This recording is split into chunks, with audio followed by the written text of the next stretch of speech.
What's up, everyone? Ben with the BTC Sessions here, and this is your daily session. Hodl that Bitcoin. Before we dive in, a couple quick things here. Of course, shout out to sponsors of the show, Ledn.io. This is where you can use your Bitcoin as collateral for a couple of different services. One is as collateral for a Canadian or US dollar loan. So essentially, you can go here, fill out an application that takes a couple of minutes, and if you're approved, your bank account is funded within 24 hours typically. So if you're looking to get a hold of dollars and you don't want to sell your Bitcoin to do so, well, this could be an option for you. And secondly, they've just rolled out a Bitcoin savings account where you can accrue monthly interest for your Bitcoin. So feel free to check out and decide if these services are for you. And secondly, I've been using NordVPN quite a bit. If you're in Bitcoin, cryptocurrency, privacy is a must for you. So I encourage you to check them out. I am now an affiliate with NordVPN. So I got myself a 3-year package with this, and they're offering 75% if you go through the link below. This helps hide your browsing history. It also unlocks geo-locked content. So if you're looking to access a website that is not accessible in your country, well, this can help you access it. And yeah, again, privacy is paramount when you are in cryptocurrency, so please do consider getting a VPN. Even if you're not going with Nord, check out what are some other options. And with that, let's dive into the news. So the Bitcoin price, let's see what's been going on the last little bit. So we were dipping down into kind of the 7,500 range the last little bit. Well, currently we are up around the mid 7,900s. It did go up over 8K a little bit in the last 24 hours, up around 8,100. And across the board, there's a whole lot of green as of late. So what's going on? What are some levels to look for, and what can we expect in the future? So yeah, we had a bit of a rough week last week, even though when you zoom out, it really doesn't look that bad because we've had a hell of a year so far. But we did have a drop of around 12.5%. So some key levels to look at over the next little bit. So a couple things here. If we lose support around 7,500, so if we kind of bounce off of 8K and go down, then there's some support, but it's not going to be support that you're going to like. Of course, there's a psychological level of 7K, but below that, there's potential of 68.42, which is a 38.2% retracement level. And you could even see, if we were to bust through that, potentially 61.35 or 54.30, which again could be scary to look at, but given the year that we've had, not the end of the world, obviously. Now, on the other side, if we were to break above 8K, well, then we could be looking at kind of 8,700 as the next resistance level, and then of course that 9K range that we were not able to bust through last time. So time will tell. And also regarding price, I don't like diving into alts a lot, but I saw some people talking about this on Telegram and a few other places. Litecoin is at its highest price in over a year. And we were talking about this on Telegram. By the way, if you're not in the Telegram, feel free to join. There's a link for that down below, and we just kind of shoot the shit and talk about whatever is interesting. But I honestly think that this crazy year that Litecoin's had so far is because of the upcoming halving. And when I look back historically at what happened in 2015 during the Litecoin halving, they did have this kind of big FOMO spike about a month out, and we're just shy of 2 months out. So I'm not saying that history repeats itself exactly, but sometimes it can rhyme pretty closely. So who knows? It'll be interesting to see if that happens yet again. But yeah, it's up, $125 or so, and you can see when you look at Litecoin versus Bitcoin, just on the 24-hour, it's up 6.5% versus Bitcoin, whereas it's up 10%, or well, I guess 9.5% versus the US dollar. So it's been having a pretty good tear the last little bit.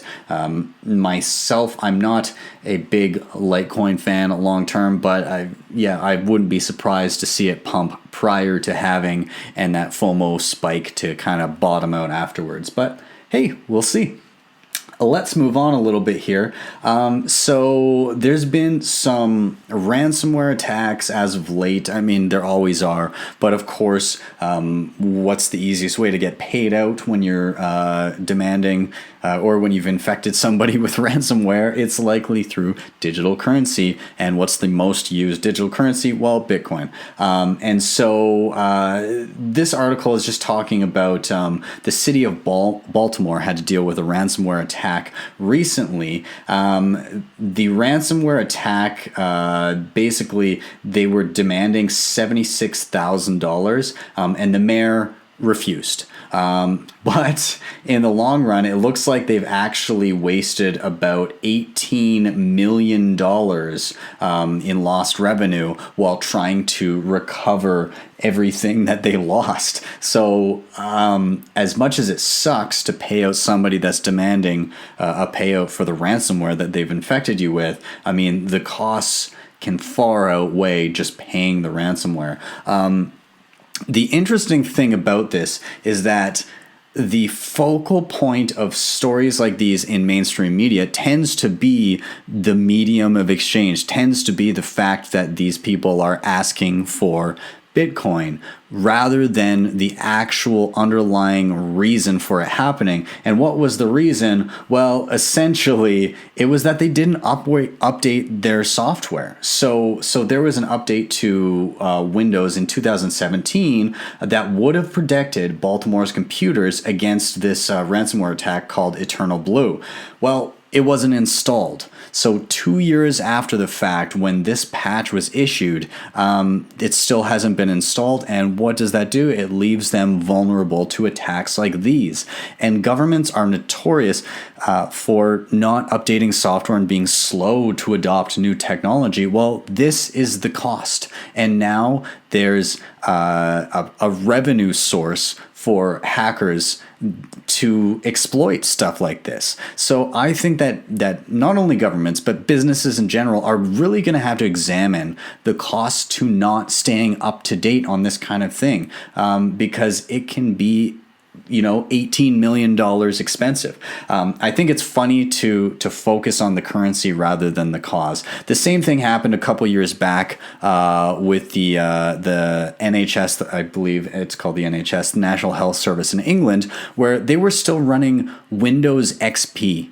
And, the person was an asshole, but they essentially took down the NHS in the UK and demanded ransomware in Bitcoin. But I mean, as much of a dick as that person is, and absolutely that's a terrible thing to do, how much of the fault of that lies with the NHS for not updating their systems, for still running Windows XP in it was 2017? 2017 it was.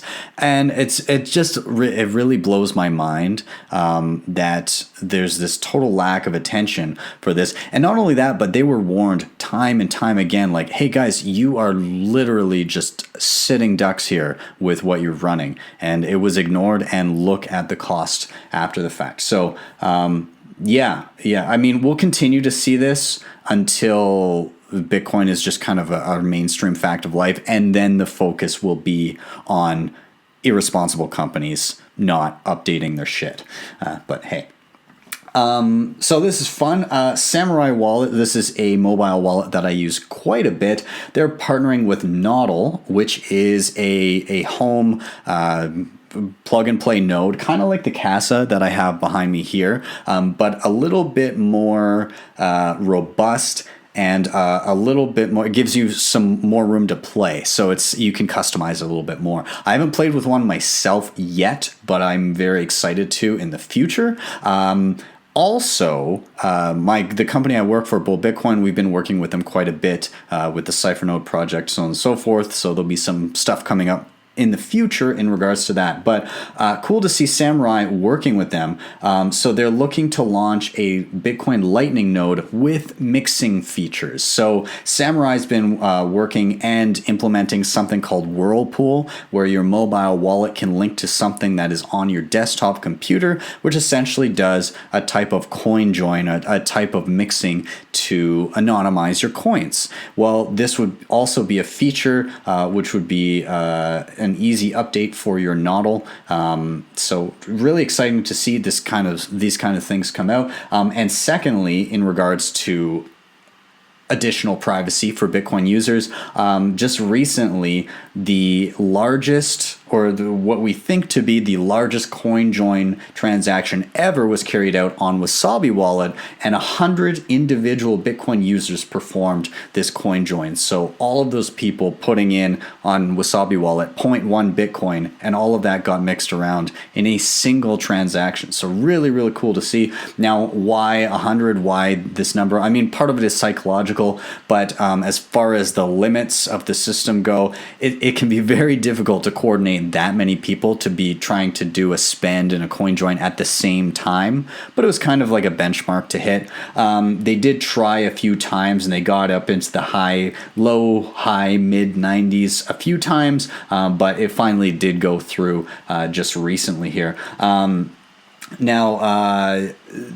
there are some limitations, obviously, on when it comes to block space, when it comes to stuff like that. But with CoinJoin, as some new features like Schnorr signatures and bulletproofs come out, it will also help cut down on the amount of space that it takes up. It helps improve the privacy and optimize block space. So really, really cool to see stuff like this happening. And finally, one other thing I wanted to touch on today, I released the other one on Thursday. Well, we're dropping the second preview for the Bull Bitcoin Cut the Bullshit REKT series. And this is a fun little jab at XRP, Ripple, the XRP army.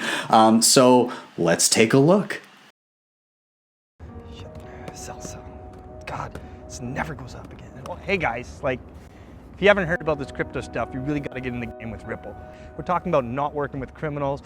We're talking about trusting governments again, So you want to look at going into exchanges and getting into these crypto boons, you start with XRP. They lock stuff up. They only take like $1 billion a month. They've been pretty responsible. And if you want to play in the other lesser coins, well, we're not going to hate you for it, because you're always going to come back to XRP. It goes up every so often. It's gotten, I guess some people lambles, they say and stuff, but really it's